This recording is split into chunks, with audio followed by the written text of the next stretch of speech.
Guys, कैसे हैं आप लोग। आइए मोशन स्ट्रेट लाइन की एक और प्रॉब्लम के साथ फिर से एंजॉय करते हैं।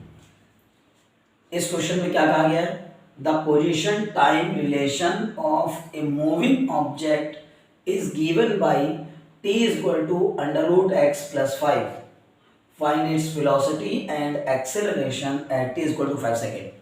t is equal to 5 second मतलब इंस्टेंटेनियस एक्सेलरेशन की बात कर रहा है, इंस्टेंटेनियस वेलोसिटी की बात कर रहा है।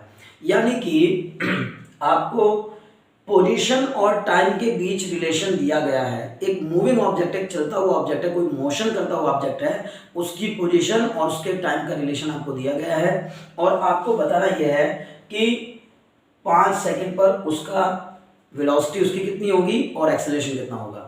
देखिए इस तरह के क्वेश्चन में अक्सर क्या रहता है कि x आपको दिया रहता है और टाइम के टर्म्स में x की वैल्यू आपको टाइम के टर्म्स में दी रही होती है और उसको आपको डिफरेंशिएट करके वेलोसिटी और एक्सेलरेशन बड़े आसानी से मिल जाता है।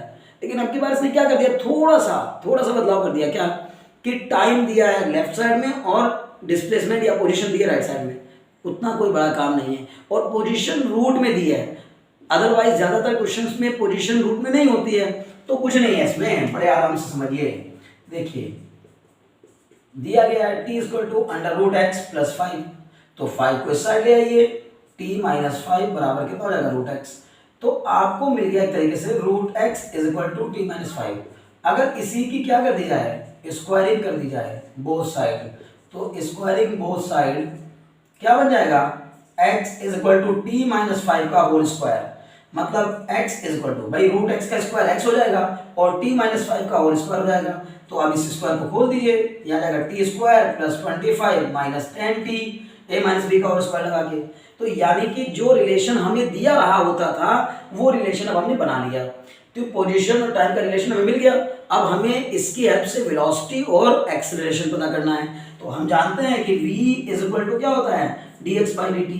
मतलब अगर पोजीशन को टाइम के रेस्पेक्ट में डिफरेंशिएट कर दिया जाए तो वेलोसिटी मिलती है और अगर वेलोसिटी को टाइम के रेस्पेक्ट में डिफरेंशिएट कर दिया जाए तो एक्सेलरेशन मिलता है। तो इसका मतलब v बराबर d by dt of x की वैल्यू रख दीजिए उठाकर, T square plus 25 minus 10t। तो ये कितना हो जाएगा, v बराबर टी स्क्वायर का डिफरेंशिएशन 2t प्लस 25 कांस्टेंट है तो उसका 0 माइनस 10 इंटू टी का 1, तो कुल मिलाकर v इक्वल टू आपका आ जाएगा 2t minus 10। This is velocity at time t। अब इस टाइम में आप t की वैल्यू 0 रख देंगे तो आपको इनिशियल वेलोसिटी मिल जाएगी। जीरो का टाइम जीरो कब होता है, जब वेलोसिटी जब शुरुआत होती है मोशन की। इसका मतलब है कि टाइम की वैल्यू 0 रखने पर आपको इनिशियल वेलोसिटी मिलेगी, टाइम की वैल्यू 1 सेकंड रखने पर आपको 1 सेकंड की वेलोसिटी मिल जाएगी। लेकिन हमसे पूछिए 5 सेकंड की वेलोसिटी, तो at t is equal to 5 second तो कितनी हो जाएगी मेरे दोस्तों, t is equal to v is equal to 2 into 5 minus 10, यानी v बराबर 10 माइनस 10। वाह क्या कोइंसिडेंस है, वेलोसिटी कितनी आ गई 0 मीटर पर सेकेंड। लेकिन उससे कंफ्यूज नहीं होना, उससे डरना नहीं है कि वेलोसिटी कैसे 0 आ गई। हो सकती है अरे भाई गाड़ी रुक गई, अरे मोशन हो रहा था, गाड़ी शुरुआत में चल रही थी, कितनी स्पीड चल रही थी। अगर आप शुरुआत की वेलोसिटी निकालना चाहते हैं तो आपको पता चल जाएगा, टाइम की वैल्यू 0 रख के देखिए तो वेलोसिटी शुरुआत में आ जाएगी माइनस 10 मीटर पर सेकेंड।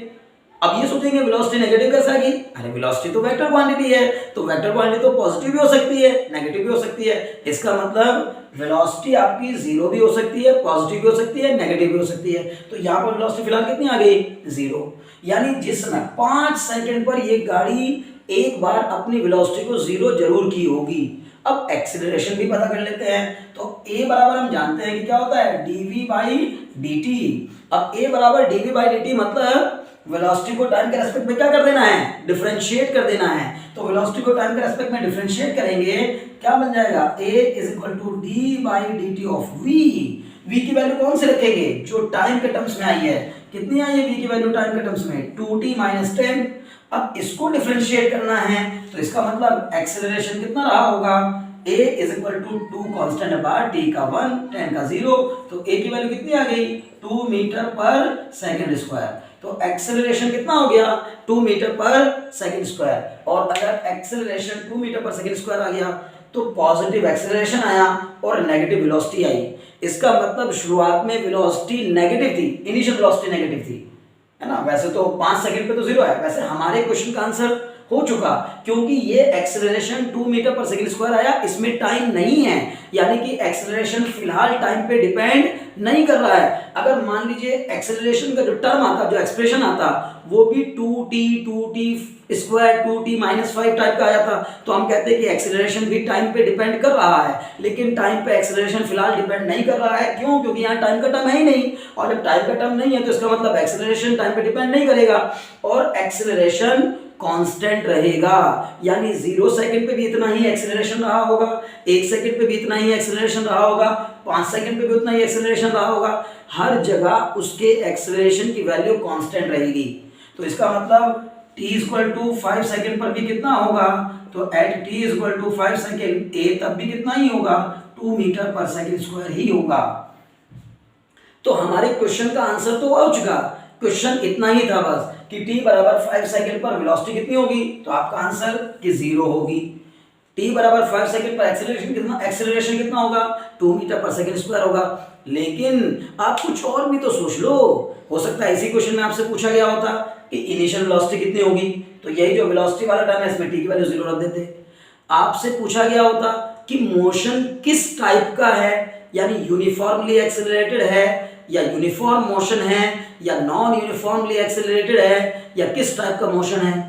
तो अगर ये बात पूछ ली गई होती तो आपको पता करना होगा कि ये मोशन किस तरह का है, और मोशन का टाइप पता करने के लिए आपको एक्सेलरेशन को ही पता करना होता है। अगर एक्सेलरेशन कांस्टेंट है, शुरू से बात करते हैं, अगर एक्सेलरेशन 0 है तो मोशन यूनिफॉर्म होगा, मतलब ना तो वेलोसिटी बढ़ रही होगी ना घट रही होगी, और अगर यूनिफॉर्म मोशन तो वेलोसिटी ना बढ़ रही होगी ना घट रही होगी, इसका मतलब स्पीड या वेलोसिटी कांस्टेंट रहेगी।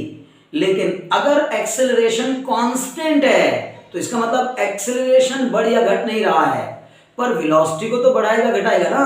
अगर एक्सेलरेशन होगा, कुछ भी हो, पॉजिटिव या नेगेटिव, अगर एक्सेलरेशन की वैल्यू 0 के अलावा कुछ भी होगी तो वो वेलोसिटी में चेंज तो जरूर ही लाएगा। इसका मतलब मोशन कैसा होगा, एक्सेलरेटेड मोशन होगा। लेकिन अगर एक्सेलरेशन कांस्टेंट है, जैसा कि इस क्वेश्चन में आया, तो मोशन कैसा होगा, यूनिफॉर्मली एक्सेलरेटेड।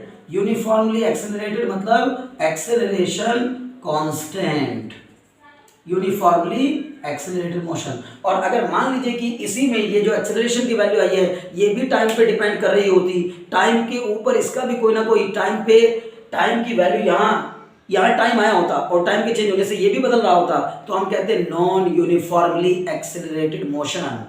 मुझे उम्मीद है कि आपने इस क्वेश्चन को आसानी से समझ लिया होगा और न्यूमेरिकल प्रॉब्लम से आपको डर लगना थोड़ा बंद हो गया होगा। और अगर आपको अभी भी न्यूमेरिकल प्रॉब्लम से डर लग रहा है तो बिल्कुल घबराने की ज़रूरत नहीं है, आने वाली बहुत सी वीडियोस आपके इस डर को ख़त्म कर देगी। और अगर आप पहली बार हमारे वीडियो को देख रहे हैं तो प्लीज़ हमारी पुरानी वीडियोस भी देखिए और आपका जो डर है न्यूमेरिकल प्रॉब्लम को सॉल्व करने का वो खत्म हो जाएगा। चैनल को सब्सक्राइब कर दीजिए और बेल आइकन भी दबा दीजिए। Very very thanks for watching.